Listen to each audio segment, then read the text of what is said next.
hapus mindset win-lose kalau Anda mau menang di dalam pemilihan legislatif.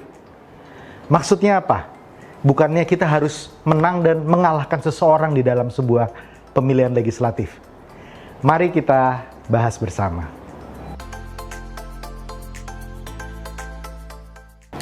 Hai Sobat Politician Academy, bertemu lagi dengan Bonggas Chandra, coach dari Politician Academy. Kali ini kita membahas tentang mindset, yaitu mindset win-lose. Mindset yang banyak dimiliki oleh para caleg pemula, termasuk para caleg petahana. Dan ini mengakibatkan kondisi yang tidak begitu bagus, karena dengan konteks mindset win-lose itu mengakibatkan seseorang kalau dia mau menang, dia harus mengalahkan orang lainnya. Nah, sebetulnya mindset win-lose ini bisa kita ketemukan di hampir banyak caleg. Mereka berpikir begini, kalau saya mau menang, saya harus mengalahkan petahana. Atau kalau petahananya menang, saya yang kalah. Nah, ini menurut saya pola pendekatan yang keliru yang mengakibatkan pertarungan internal atau kompetisi internal di dalam satu partai menjadi makin tinggi dan mengakibatkan suara dari partai politik tersebut itu menjadi tidak bertambah, ya. Dan inilah yang menjadi penyakitnya. Ini yang akan kita bahas bersama. Ada 3 hal yang membuat kita mesti merubah mindset win-lose menjadi win-win. Yang pertama, kursi yang tersedia atau kesempatan yang tersedia untuk kita menjadi anggota legislatif itu banyak. Jadi sifat pileg itu berbeda dengan pilkada ataupun pilpres. Kalau pilkada atau pilpres, paslonnya hanya satu, yang lainnya pasti kalah. Kalau di pileg, kursi yang tersedia di dapil Anda itu bukan cuma satu, tapi banyak. Jadi cara berpikirnya harus berbeda. Dengan kursi yang banyak, itu membutuhkan kerjasama yang lebih besar antara Anda dengan caleg-caleg yang lain. Artinya kesempatan untuk Anda itu terbuka besar sekali, terbuka lebar. Berbeda tadi dengan pilkada maupun pilpres di mana satu paslon saja. Jadi the winner takes all. Tetapi di pileg itu Anda bisa merebut kursi berikutnya. Intinya penambahan kursi itu dimungkinkan dengan majunya Anda sebagai caleg di dapil tersebut. Alasan yang kedua, bila Anda terpilih dan bila Anda duduk di parlemen, Anda mesti sadar bahwa itu bukan cuma suara Anda saja. Suara tersebut merupakan gabungan dari upaya dan kerja keras Anda dan tim Anda, itu yang pertama. Digabungkan dengan suara partai di dapil Anda. Dan yang ketiga, digabungkan dengan suara dari konstituen, dari caleg-caleg di partai Anda yang nggak jadi. Caleg-caleg yang kalah, suaranya dikumpulkan, itu menjadi suara Anda juga. Karena itu memenuhi syarat munculnya kursi di dapil tersebut. Nah, Anda tidak percaya kalau Anda tidak bisa menang sendiri. Saya bicara data sekarang dan saya akan tunjukkan kepada Anda. Kebetulan saya memakai data dari Pileg 2019 di Sulawesi Selatan 2. Ya, jadi kalau Anda lihat yang sebelah kiri, itu adalah semua caleg dan partai politik yang ada di sebarannya di 9 kabupaten kota di seluruh Sulawesi Selatan. Sekarang kita lihat, katakanlah yang hitam itu adalah yang terpilih. Saya ambil contoh dari Golkar, ada namanya Pak Supriyansa. Kalau kita lihat di sebelah kanan, total suaranya ada di 54.659. Oke, beliau terpilih dengan angka perolehan pribadi 54.659. Nah, kalau kita lihat di bawahnya, ini juga kader Golkar juga, namanya Rismayani. Rismayani itu memperoleh suara beda tipis sekitar 2.000, yaitu 52.704, tapi dia tidak terpilih.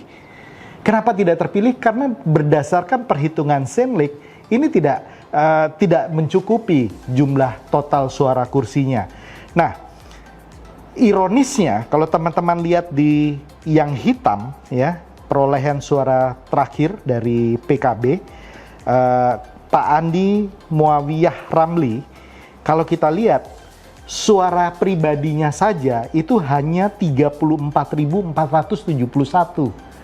Tapi dengan angka 34.471 yang bersangkutan duduk di Senayan. Kenapa seperti itu? Karena perolehan suara partai dan caleg-caleg yang tidak jadi kemudian digabungkan untuk kemudian membuat beliau menjadi terpilih di kursi yang terakhir. Dan kalau kita lihat, banyak juga caleg-caleg lain yang tidak terpilih walaupun suaranya cukup besar. Bahkan ada yang di atas 50.000 yang lain yang juga tidak terpilih. Misalnya Pak Yasir Mahmud dari Golkar, Pak Muhammad Yasir, itu suaranya di atas 50.000 tapi tidak terpilih.